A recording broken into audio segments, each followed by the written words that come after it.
What's up guys, it's Sean here and I'm back today to review the latest running sneaker coming out from Nike, and that is the Nike Zoom Vaporfly 4% in the ice blue colorway. First off, just want to make it clear that I'm in no way, shape or form a professional or even an avid runner, so the context of this review will purely be from a casual standpoint. I am a sucker for new sneaker technology, so I had to grab a pair of these for myself just to test them out. So these released on July 20th for a US retail price of $250 and a Canadian retail price of $330 Canadian dollars. The official colorway for this shoe is ice blue, bright crimson, blue fox, and university red. Earlier this year in May, Nike's Breaking 2 project came to a culmination with the actual race. So for those of you who aren't aware, Breaking 2 was Nike's attempt at running a full marathon in under 2 hours, which is something that has never been done in history.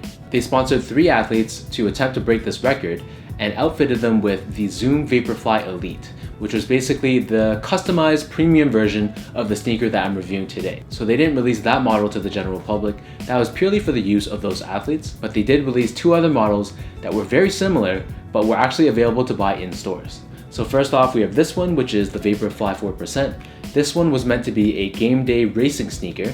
And then there's also the Zoom Fly, which is a training sneaker that was more meant for everyday use, and it was a cheaper alternative compared to this one. So now let's take a closer look at these shoes. So the upper of this shoe is comprised of fly mesh. So fly mesh is basically a fancy term for engineered mesh. So this can be found in this ice blue colorway, and it covers the entire upper of the shoe.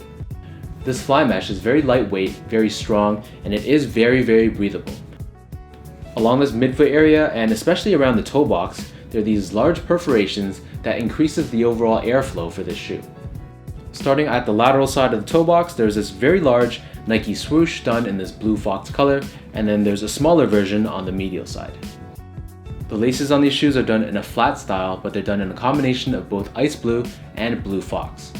The tongue on the Vaporflies are done in this asymmetrical fashion using this fly mesh material, but they are reinforced with its additional fuse material in the same ice blue color. On the top of the tongue, there's this Nike Zoom Vaporfly 4% branding, and there's these additional icons on the side. So the first one is the 4% icon, and this represents the fact that this shoe was scientifically proven to be 4% more efficient than the previous fastest Nike running shoe. Below that, there's an icon of a racetrack. Underneath that, there's a checkered flag, and below that, there's this text that reads, "Engineered to the exact specifications of world-class runners." The interior of this ankle collar area does feature some additional padding to really help lock your feet in. And then inside, if you guys can see, there's this insole. So this is done in a gradient style going from university red to ice blue with the racing branding in the middle. Taking a quick look at the back heel, we have this bright crimson fuse material, and it reads racing in 3M on the left foot. And then on the right foot, it has 8:88:88, which of course represents the time on a stopwatch. And this is also done in 3M. So one of the biggest changes in this shoe that really sets it apart from other Nike running models is the use of ZoomX.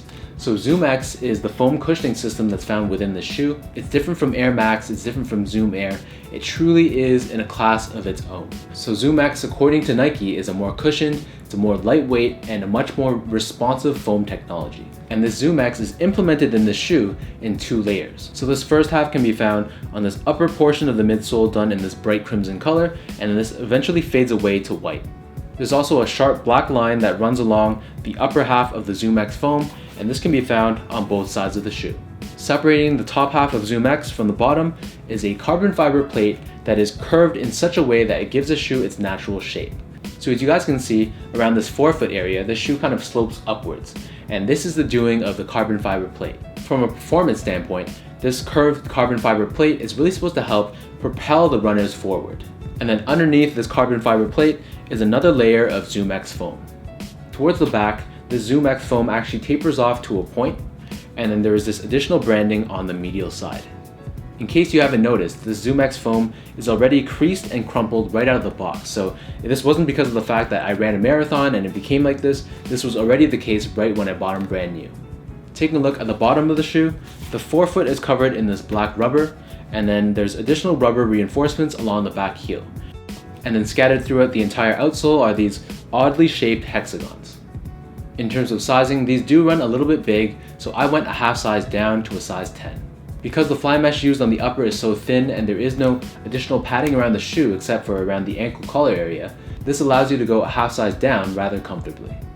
So now the $1,000,000 question, how do these feel on feet? And let me tell you, this Vaporfly is unlike any other shoe that I've ever worn before in my life. The use of this ZoomX foam with this curved carbon fiber plate gives off a very dynamic feel. With the majority of shoes, if you walk or run in it, it feels like the shoe's cushioning is simply just reacting to you. So when you land hard, the cushioning will absorb it, and to some degree, it will return the energy back to you. But for the Vaporflies, not only does it feel like it's absorbing your impact when you land, but it also feels like it's predicting your next move and projecting you forward on its own. The ZoomX foam is very lightweight, very soft, but it is also very, very responsive. If I did have to compare ZoomX foam, at least in the context of this shoe, to Adidas Boost, I would say that ZoomX is more responsive than Boost. It does feel more springy on feet, and it doesn't feel like you're sinking into the material so much as Boost does. One drawback though is, despite the fact that ZoomX is very comfortable and very well cushioned, it does feel a little bit unstable. So when you do wear these, at least from a casual standpoint, the back heel especially feels quite unstable. To best put this into words, I describe the sensation as a combination of walking on a trampoline and walking on a waterbed.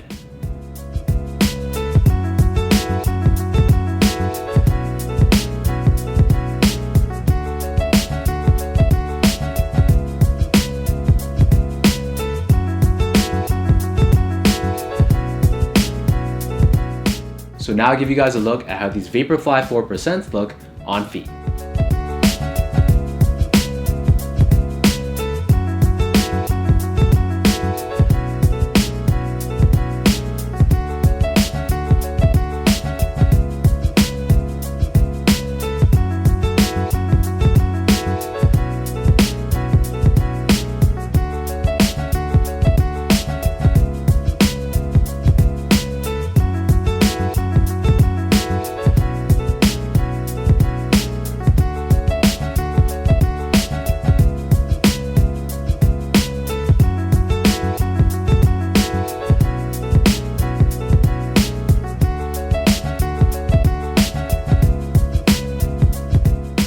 Overall, the price tag was high, but I was very, very curious to see how this new technology feels on feet, and I do have to say that I am not disappointed. So this is such a dynamic feeling shoe, and it really feels like you're in motion even without any effort being put in. I'm really excited to see the future of ZoomX, and specifically if they can incorporate this material into more casual or more lifestyle sneakers. So that wraps up my review of the Nike Zoom Vaporfly 4% in the ice blue colorway. Let me know in the comments down below, what do you guys think of this shoe, and if this is something that you would consider trying out, either for running or just for casual use. If you guys did enjoy this video, be sure to give me that thumbs up and hit that subscribe button down below, and you can also find me on my Instagram at SGO8. So until next time, thank you guys so much for tuning in, and I'll see you guys in my next review.